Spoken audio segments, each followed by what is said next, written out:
Coucou, donc aujourd'hui c'est Alice au pays des merveilles et Alice de l'autre côté du miroir dont je vais vous parler. Ce sont des textes originaux de Lewis Carroll et ils sont évidemment illustrés par Benjamin Lacombe aux éditions Métamorphose. Donc il y a le tome 1 Alice au pays des merveilles et le tome 2 Alice de l'autre côté du miroir.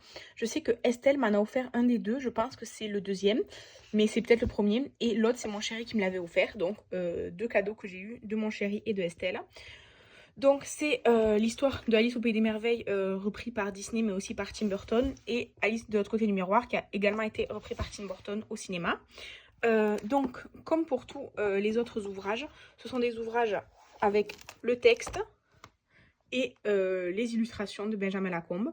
C'est très aérien dans les pages, vous voyez les pages sont pas trop chargées, sont faciles de lire, c'est bien espacé, c'est pas écrit trop petit. Voyez, je vous montre quelques illustrations. Et donc là, c'est divisé par chapitre. Là, par exemple, chapitre 9e, Histoire de la tortue fantasy. Et Alice, de l'autre côté du miroir, c'est exactement pareil. Par chapitre, le texte et les illustrations.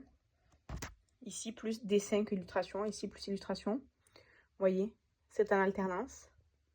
Et c'est...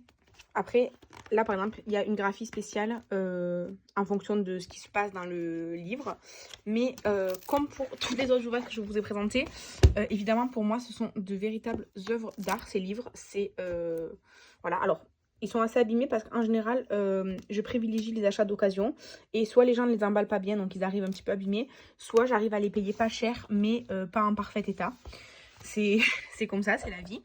Et alors, ces lectures-là sont beaucoup plus longues que les lectures que je vous ai présentées jusqu'à présent, puisque jusqu'à présent, c'était des histoires courtes, à part Bambi.